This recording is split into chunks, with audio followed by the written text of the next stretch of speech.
Hi, I'm Grace Lynch. Welcome to my channel. My disclaimer. The concepts and methods presented here are my own original work unless otherwise cited.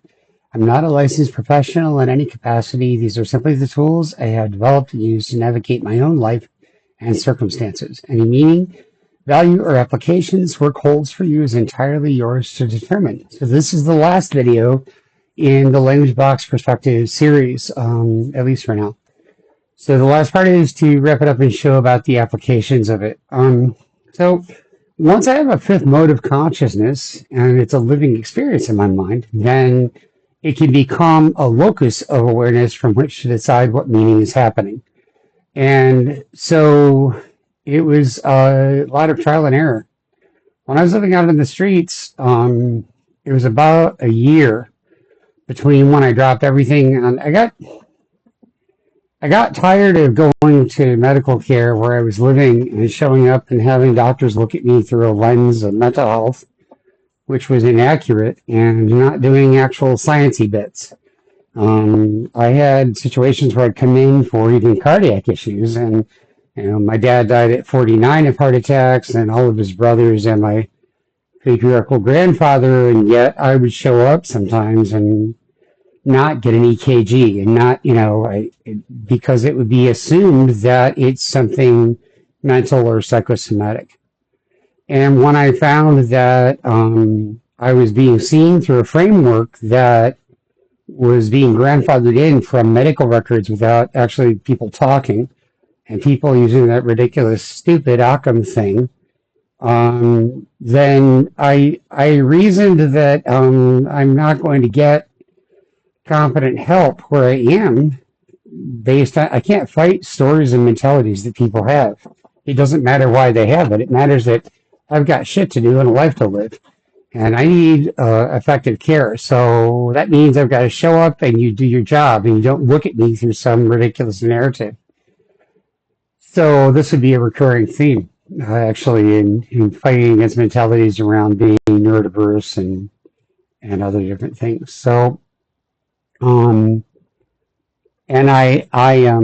when I left Dan, and went through the alternatives for battered women because I was only the second man that they allowed there. They've since shifted and become Willow, a center for domestic violence for all genders. But they helped me get the restraining order and break the lease and separate from him. And then I found myself in a situation where I was about 3 years off of all of the medications, no mental health treatment at all, no understanding for what I was experiencing, barely had language box work up and running, and I was using that to, now that I was no longer sedated, I wanted to get laid, so I moved to the area of the city that was more predominantly gay, and was trying to engage with my life, of course, 16 years after I had fallen. And so I wasn't safe. I didn't have a home.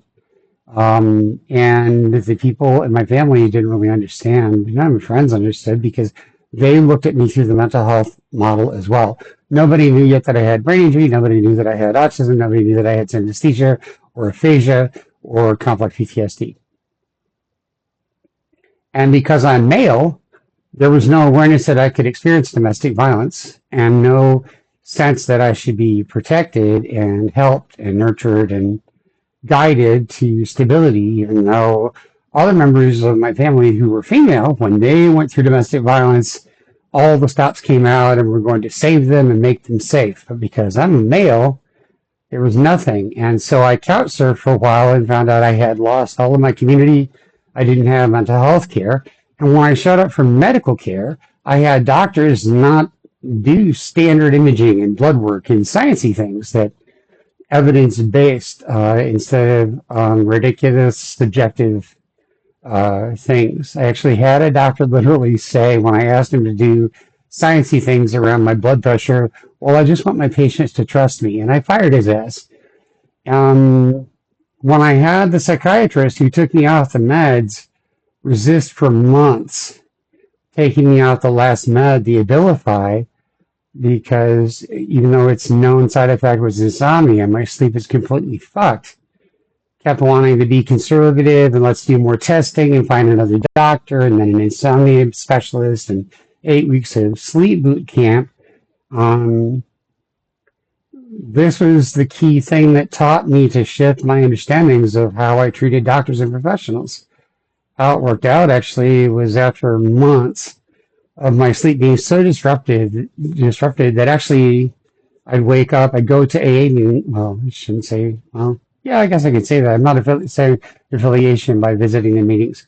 I'd go to AA meetings, and as soon as the prayer happened, I'd fall asleep. I'd go to medical appointments and check in and fall asleep in the chair. I was driving my car to a chiropractic appointment, pulled off the expressway and up to a red light during lunch hour, was asleep at the wheel for a few minutes. The car behind me had to honk. This is what my sleep is doing. And when my doctor, who had been taking me off all the other meds, said he wanted to wait, he put me in with an insomnia specialist who was a PhD, and she put me through a sleep boot camp where I wasn't allowed to nap during the day and had sleep time and wake up time and a lot of different things. At the end of the 8 weeks, her conclusions were that that the insomnia was likely caused by some side effect from my medication. I've been saying that months before. I was furious, and I went back to the doctor that day, and I said, "Can you take me off now?" Because I had been raised to only follow the doctor's instructions. He said, "Well, let me read the specialist report." And I went home that night and had another miserable night's sleep. And I woke up the next morning and I called him and I left a message with his service. And I said the following. I said, "Here's your instruction.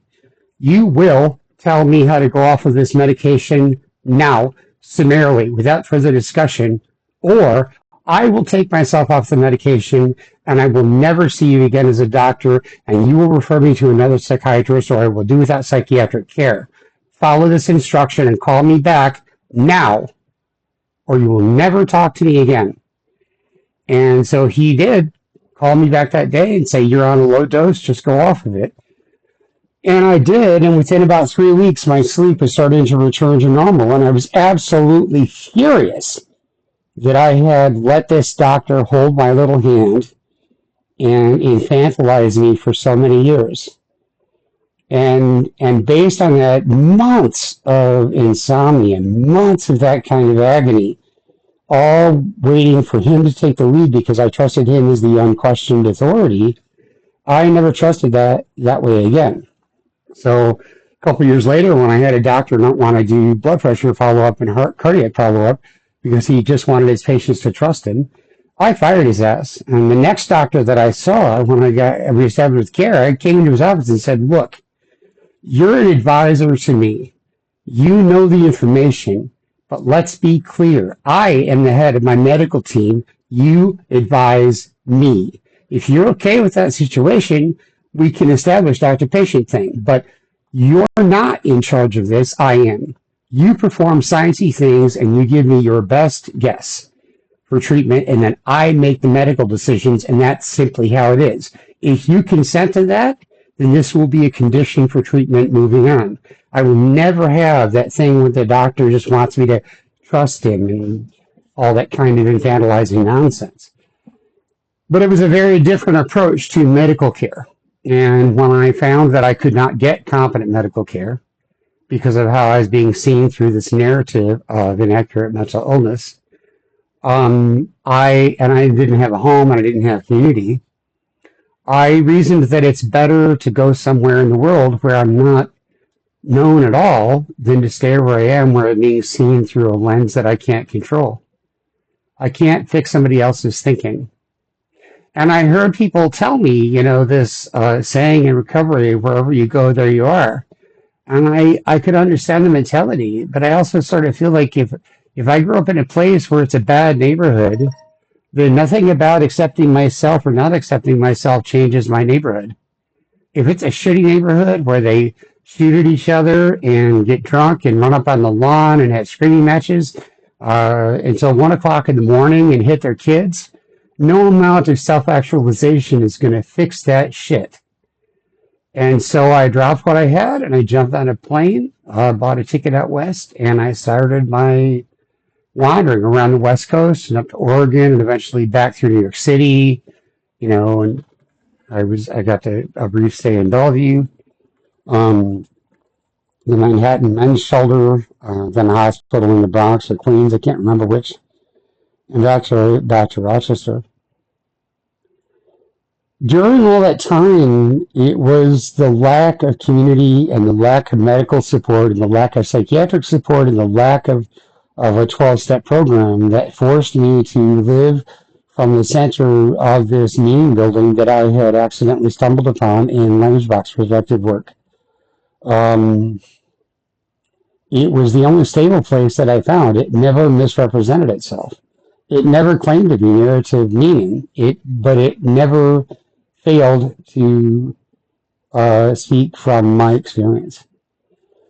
And so it became the gold standard for whether something was actual meaning or not. And from then, wandering around, I landed in Fresno and stayed at a place in Madera out in the desert for a few weeks, and then hopped a bus to the Bay Area, where I stayed in a few shelters there, and then I lived in a hospice in the Tenderloin. I walked around Market Street, and I bounced up to Santa Rosa, and then over to Sacramento, South Sac, and then K Street, downtown Sac, and then eventually up to Portland. Um, and all the time in shelters and on the streets and wherever I was practicing.